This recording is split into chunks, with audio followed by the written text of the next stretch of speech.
Bonjour et bienvenue dans les astuces de Tim. Donc aujourd'hui nous nous retrouvons dans une vidéo pas comme les autres parce que je ne vais pas être dans mon studio, donc là je commence pour l'introduction bien sûr. Mais donc on va se retrouver dans le laboratoire de Douceur d'Étiole. Le lien est en description pour ceux. Donc Douceur d'Étiole c'est c'est déjà une entreprise qui soutient ma chaîne, donc ça c'est super.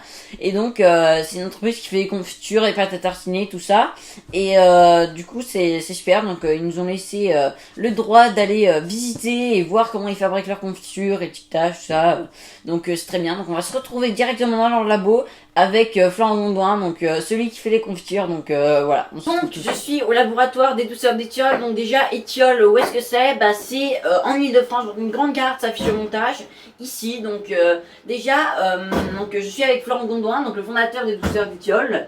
Déjà je vais vous poser quelques questions. Bonjour, oui. Bonjour.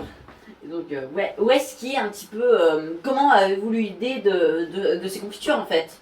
Eh bien, pendant le premier confinement, ce qui s'est passé, c'est que je faisais beaucoup de confitures avec mes enfants et on en avait trop pour notre consommation personnelle.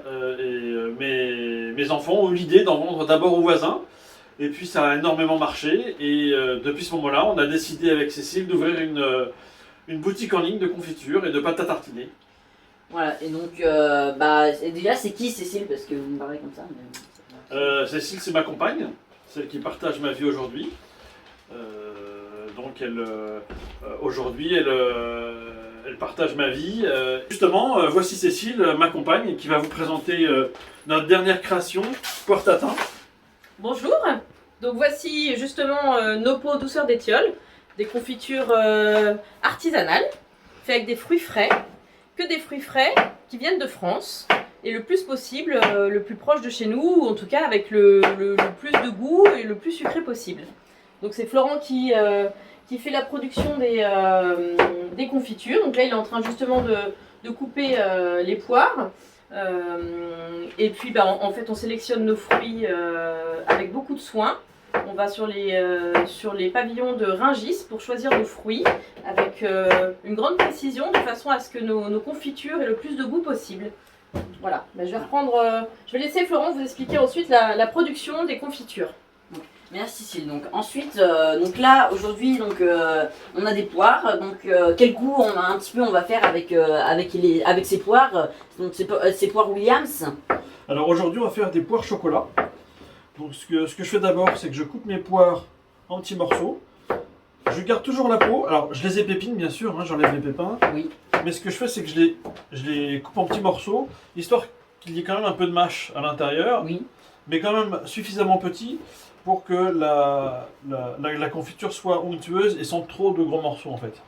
D'accord, donc là d'abord vous allez tout couper en fait et pour ensuite venir la mixer et donc la cuire, je pense. Exactement, ce que je vais faire c'est que je vais rajouter du sucre, du chocolat et un peu de pectine parce qu'en fait les fruits naturellement ne contiennent pas toujours suffisamment de pectine. Et à quoi sert ce petit appareil là que je vois ici? Parce que ça m'intriguait beaucoup. Alors cet appareil permet de mesurer le taux de sucre dans les fruits. Un bon fruit, une bonne poire par exemple, a un taux de sucre aux alentours des 13-15%. Si elle est en dessous de 10%, ça veut dire que le taux de sucre n'est pas suffisant et que ça va être une poire pas suffisamment sucrée pour la mettre en confiture. Et même si on la mange comme ça, on va s'apercevoir qu'elle n'est pas suffisamment sucrée. Oui. Donc comment ça marche, c'est pas compliqué. Ça s'appelle un réfracto. Je prends une goutte, voilà, une goutte de ma poire. Je la mets sur la surface bleue ici. Je referme le petit clapet. Et à l'intérieur, je regarde à travers la lunette. Et là, je vois qu'effectivement, ma poire a bien 15% de sucre, ce qui est un excellent taux de sucre en fait.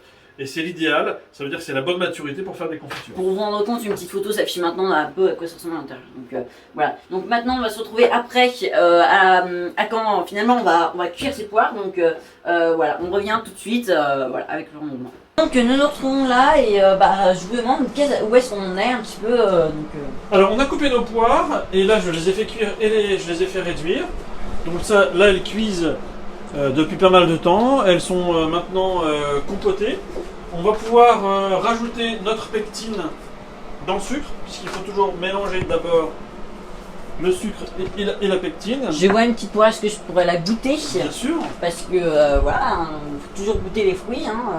Alors il faut savoir que d'habitude je travaille masqué, hein, là, mais pour les besoins de la vidéo, on a retiré nos masques. Mais d'habitude il est évident que c'est casquette et masque. Oui, bien Donc, sûr. là maintenant on va mélanger la pectine avec le sucre pour que ça soit beaucoup plus homogène à l'intérieur et pour éviter les grumeaux de la pectine. Voilà.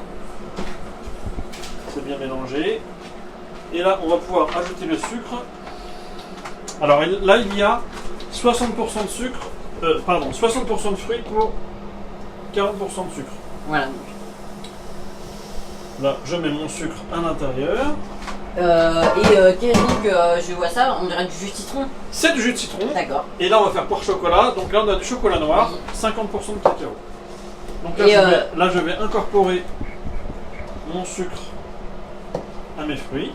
Vous Qui ont mettez, déjà toujours, compoté. vous mettez toujours combien de chocolat, combien de pourcents de chocolat dans une confiture, par exemple dans le poire chocolat?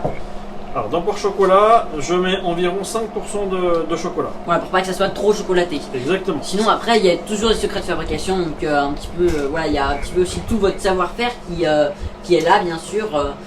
Alors il faut savoir que c'est une confiture, donc c'est pour ça qu'il n'y a que 5% de chocolat.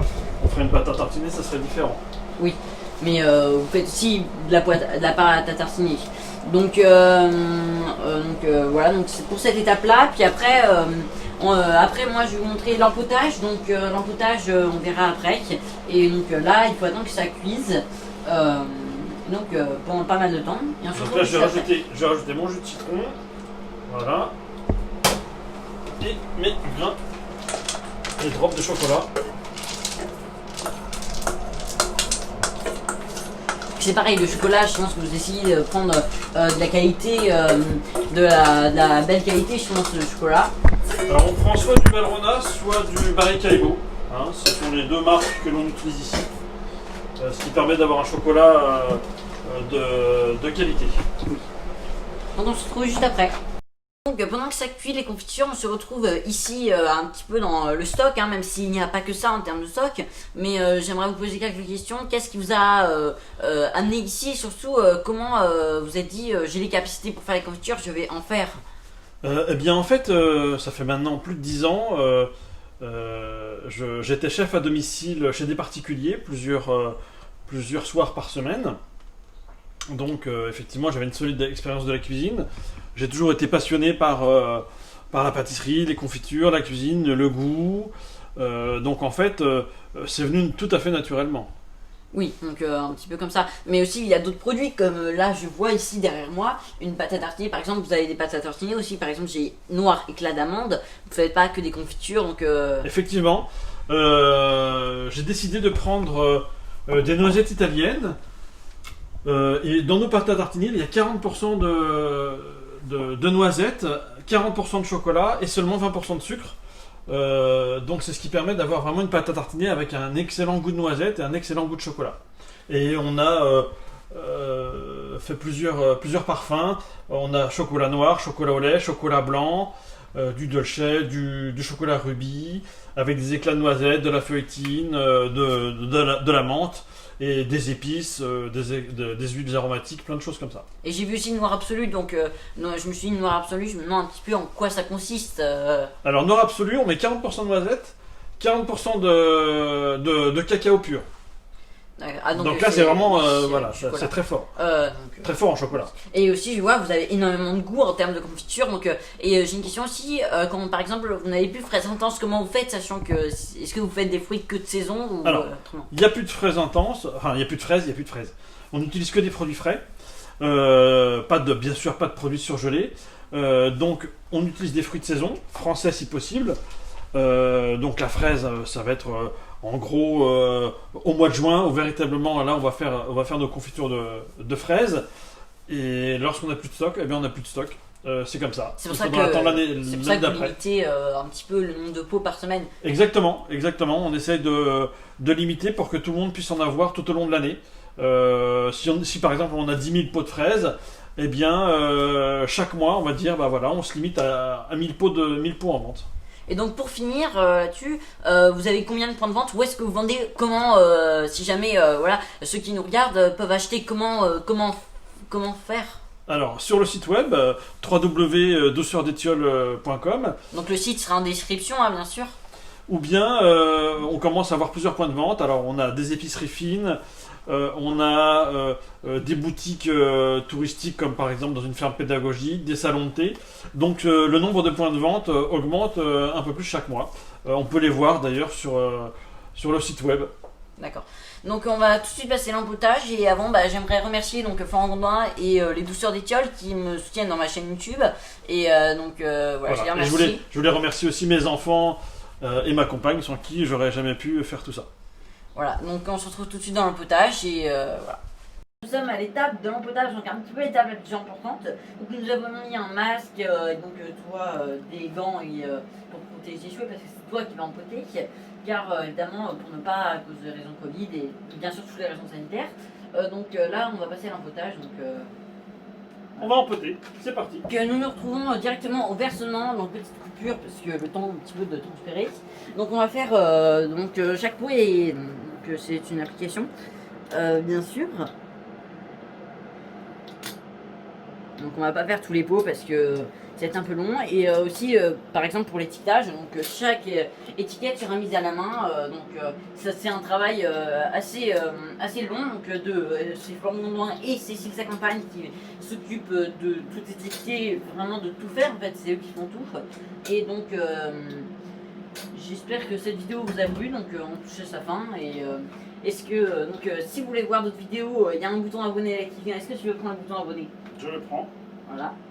Je Le le mets bouton là. abonné, voilà, tu me le redonnes s'il te plaît. Merci. Donc merci beaucoup de m'avoir accueilli et je mets le lien de votre Facebook dans la description ainsi que l'Instagram, donc merci beaucoup. Et moi je suis rentrée chez moi avec des pots de confiture et au revoir. J'espère que mes astuces vous auront aidé. Au revoir. Au revoir.